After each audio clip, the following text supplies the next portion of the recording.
दामन मुस्तफ़ा से जो भी लिपटा वो यगाना हो गया, और जिसके हुजूर हो गए उसका जमाना हो गया, जिसके हुजूर हो गए उसका।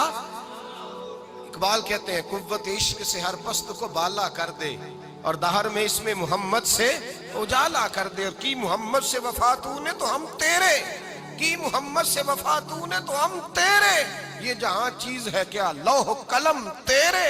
रसूलुल्लाह की गुलामी इज्जत देती है, नबी पाक की नौकरी, अल्लाह करे आप बोल पड़े आमीन कहना। नबी पाक की गुलामी इज्जत है, हुजूर की गुलामी। यार बंदा बिल्कुल बेअमल हो ना, बिल्कुल, तो मेरी तरह दाढ़ी रख के पगड़ी बांध के बस में भी चढ़ जाए तो कई लोग सीटें खाली कर देते हैं, कहते हैं बुजुर्गों यहाँ आ जाए, हजरत जी यहाँ आ जाए। तो फिर इज्जत किस चीज की हुई? सुन्नत मुस्तफा की हुई ना, फिर इज्जत नबी पाक की सुन्नत की हुई ना, वकार की हुई ना। एक साहब, एक बच्चे ने दाढ़ी रख ली तो मुझे आके कहने लगे हजरत जी लोग बड़े बड़े लकब देने लगे हैं। मैंने कहा क्या? कोई कहता है हजरत साहब, कोई कहता है कारी साहब, कोई कहता है हाफिज साहब, कोई कहता है अल्लामा साहब। तो मैंने कहा तेरी मौज नहीं बन गई? 4 सालों में हिफज होता है, तुझे मुफ्त का लकब मिल गया है। से निजामी 8 साल में होता है, मुफ्त का अल्लामा बन गया है, तुझे वकार नहीं दे दिया अल्लाह ताला ने। इज्जत मेरे आला हजरत फरमाते हैं इज्जत दरे रसूल पे है, इज्जत हुजूर की। और आला हजरत ने एक बात लिखी है बड़ी कीमती, और मैं ना जब कभी परेशान होता हूं ना तो मैं ये वाली बात खोल के पढ़ता हूं आला हजरत की। ये बात ढारस बंधाती है, ढारस तवानाई देती है, पूरा मजमून बांधा है। आला हजरत कहते हैं बेरूपिया था मदारी, रूप बदल बदल के दिखाया करता था, बादशाहों से इनाम लेता था। एक दिन औरंगजेब आलमगीर के पास आ गया, कहने लगा मैं रूप बदलूंगा, अगर आप पहचान ना सके तो मैं इनाम लूंगा। आपने फरमाया मैं कोई ऐसे वैसा बादशाह नहीं, कहा मुझे धोखा देना मुश्किल है, कहा नहीं मैं रूप बदलूंगा। हजरत औरंगजेब आलमगीर बड़े नेक बादशाह गुजरे, बड़े परहेजगार आदमी, वो बेरूपिया कहने लगा मैं रूप बदलूंगा, आप नहीं पहचान सकेंगे। फरमाया चल जितना तेरे अंदर जोर है लगा ले। हजरत ने ऐलान किया कि मैंने फौजी भर्ती कर दे, 2 माह के बाद टेस्ट होगा। वो 2 महीने दौड़ता रहा, रंग रूप बनाता रहा, आया टेस्ट देने, 2-3 सिपाहियों का इम्तिहान लिया, उसकी बारी आई तो 10 रुपए दिए, कहने लगे तेरे आने जाने का किराया मैंने तुझे पहचान लिया है। कुछ दिनों के बाद जाने लगे सफर पर तो भिखारी आ गए खैरात मांगने, उसने भी सारे मुंह पर स्याही मार ली, कपड़े फाड़ लिए, सर के बाल मुंडा लिए, भवें तक कटा ली, बदरंग होके आया। कासा आगे किया तो हजरत ने 10 रुपए डाले, कहने लगे तेरे आने जाने का किराया मैंने पहचान लिया है। कुछ दिन गुजरे तो टीचर की जरूरत थी, उसने मूछें बड़ी कर ली, दाढ़ी नकली लगा ली, सर पे जिना कैप पहन ली, एक शेरवानी ले ली और हाथ में छड़ी पकड़ के आया। कहने लगा मैं उस्ताद हूँ, 2-4 बंदों का इम्तिहान लिया, उसकी बारी आई तो 5 रुपए दिए, 10 रुपए दिए, का तेरा किराया मैंने पहचान लिया है। 2 साल गुजर गए, वो जब भी आता हजरत पहचान लेते। एक दिन सफर पे जा रहे थे, बहुत बड़ा लश्कर था, जिहाद करने जा रहे थे औरंगजेब आलमगीर, तो देखा एक पहाड़ी है, पहाड़ी पे लोग जा भी रहे हैं आ भी रहे। औरंगजेब आलमगीर पूछने लगे यहाँ क्या है? कहने लगे एक बाबा जी बैठे हैं दुआ करते हैं, अल्लाह के नेक बंदे हैं।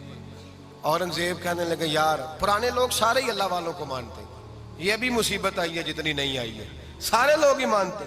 कहने लगे जरा मैं दुआ ना करा लूं, अच्छे काम जा रहा हूं। औरंगजेब बादशाह थे, बादशाह लोग नाजुक मिजाज होते हैं, घोड़े से उतरे, बड़ी मुश्किल से पहाड़ी पे चढ़े, ऊपर गए तो लाइन लगी है, बाबा जी कार में बैठे, कहने लगे मैंने मिलना, मैं औरंगजेब हूँ। उन्होंने कहा हमारा बाबा उस तरह का पीर नहीं कि अमीर आए तो रंग और हो, गरीब आए तो और हो, यहाँ अगर मिलना है तो लाइन में लग जाओ, सब एक जैसे। अब लाइन में खड़े हो गए, 50 आदमी आगे थे, कहते हैं 51वां नंबर था, थक गया धूप में खड़ा खड़ा। जब मैं पहुंचा गार के दाने तो मैंने बाबा जी के चेहरे पे नजर डाली तो बड़ा नूरानी चेहरा, बड़ी खूबसूरत लबो लहजा। मैंने कहा मेरे जैसा आदमी भी पगड़ी बांध ले तो अच्छा लगने लग जाता है, बड़ा खूबसूरत अंदाज। कहते हैं मैं उनके पास अत्ताहियात की हालत में बैठ गया। मैंने कहा हुजूर मैं जा रहा हूँ जिहाद करने, दुआ करना। बुजुर्गों ने हाथ उठाए, अल्लाह इसकी मदद फरमा, दीन को गलबा अता फरमा, इसे दीन का सच्चा पक्का सिपाही बना। फिर थपकी दी, 2-4 नसीहतें भी कर डाली, देखना जुल्म न करना, ज्यादती न करना, जब तू जीत न करना, गुरूर न करना, नसीहतें भी कर दी।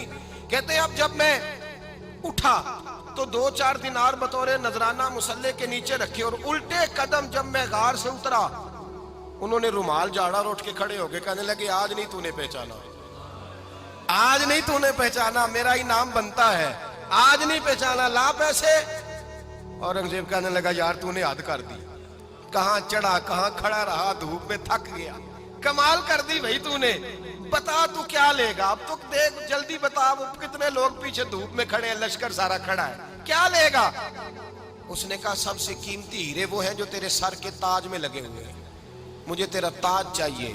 وہ بھائیو سننا اور یاد رکھنا، میرے اعلیٰ حضرت کہتے ہیں بادشاہ نے سر کے اوپر سے تاج اتارا، بہروپیے کے قدموں میں رکھا اور کہنے لگے یہ لے، اور یہ تو تیرا مانگنے پر میں نے دیا ہے نا، میں واپس آتا ہوں تو آنا میں اپنی مرضی سے بھی تجھے دوں گا، تو نے اورنگزیب جیسے بندے کو دھوکہ دیا، آنا میں اس وقت بھی دوں گا۔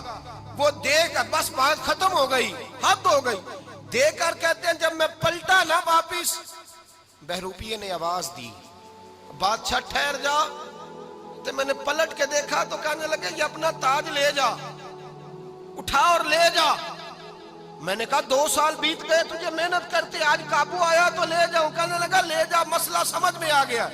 میں نے کہا مجھے بھی تو سمجھانا، تو کہتے ہیں وہ پھوٹ پھوٹ کے رویا، اس کی آنکھیں برس پڑی، سیلاب کی طرح آنسو بہ نکلے، تڑپا اور رو کے کہنے لگا بادشاہ میں نے جھوٹ موٹ رسول اللہ کی غلامی اختیار کی تھی، جھوٹ موٹ کی داڑھی، جھوٹ موٹ کی پگڑی، جھوٹ موٹ کا فقر، میں نے جھوٹ موٹ نبی پاک کا لباس پہنا ہے، تو تیرے جیسے بادشاہوں کے تاج میرے قدموں میں آ گئے ہیں، اگر میں سچ مچ رسول اللہ کا غلام بنوں گا تو اللہ کیا کچھ عطا فرمائے گا، اللہ کتنی نعمتوں سے نوازے گا۔ میرے اعلیٰ حضرت کیا فرماتے ہیں؟ اعلیٰ حضرت فرماتے ہیں فرشتے بھی کرتے ہیں تعظیم میری۔ کون جی؟ اللہ، ایسا عقیدہ بھی کم ملے گا جو بریلی کے امام کا عقیدہ ہے، ایسا بھی کم، کہتے ہیں فرشتے بھی کرتے ہیں تعظیم میری، کیوں؟ فرمانے لگے فدا ہو کے ان پر یہ عزت ملی ہے، فدا ہو کے ان پر یہ۔ حضرت سلمان فارسی گورنر تھے، کھانا کھا رہے تھے، دسترخوان بچھا تھا، رسول پاک صلی اللہ علیہ وسلم کا فرمان ہے روٹی کا لقمہ دسترخوان پہ گرے اٹھا کے کھا لو، اللہ تمہاری بخشش فرما دے گا، دسترخوان صاف ہوتا ہے۔ روٹی، بڑے گورنر تھے آپ، بڑے بڑے سفیر بیٹھے تھے، وزیر بیٹھے تھے، روٹی کا لقمہ گر گیا۔ آج تو لوگ فیشن میں عزت ڈھونڈتے ہیں نا، وقار ڈھونڈتے ہیں کہ میں جدید دنیا کے ساتھ مل جاؤں، میں معاذ اللہ لڑکی لڑکے اکٹھے بٹھا کے منگنی کروں تو میں ماڈرن شمار ہو جاؤں گا، میں بڑے بڑے ڈھول بجاؤں تو ماڈرن بنوں گا، میں اگر مہندی پہ سارے تماشے کر ڈالوں تو میں ماڈرن ہوں۔ دیکھو عزت کس بات میں۔ حضرت سلمان فارسی روٹی کھا رہے تھے، سفیر وزیر نہ جانے بڑے بڑے لوگ بیٹھے تھے، کھانا کھاتے کھاتے لقمہ گرا دسترخوان پہ، حضرت سلمان فارسی نے سمیٹا، منہ میں رکھا، پھر انگلی مار کے دسترخوان صاف کیا۔ ایک صحابی کان میں کہنے لگے سلمان کیا کر رہے ہو، کیا کر، آپ گورنر ہے، سوچئے تو صحیح، یہ لوگ کیا کہیں گے دنیا دار کے مسلمانوں کو روٹی نہیں ملتی، اٹھا اٹھا کے کھا رہے۔ کان میں بات کی، کان میں، حضرت سلمان فارسی کان میں جواب دے سکتے تھے، کہہ سکتے تھے نہیں ایسے ہی کرنا ہے، انہوں نے کان میں بات کی، لیکن جناب سلمان فارسی اعلیٰ اعلان بولے، کہنے لگے ان 4 5 6 دنیا داروں کے لیے میں اپنے نبی کا طریقہ چھوڑ دوں، اپنے رسول کی سنت چھوڑ دوں، یہ 4 5 دنیا دار دنیا کی طرف دیکھ کے میں مصطفیٰ سے منہ موڑ لوں؟ پھر جوش جذبات میں سر سے پگڑی اتار دی، رونے لگے۔ آپ فرمانے لگے میں مدینے کے بازاروں میں کھجوریں اتارتا تھا، نوکریاں کرتا تھا، یہ جو میرے سر پر عزت کے بال ہیں یہ محمد عربی کے اگائے ہوئے ہیں، رسول اللہ کے اگائے ہوئے ہیں۔ اور بھائیو حد ہو گئی۔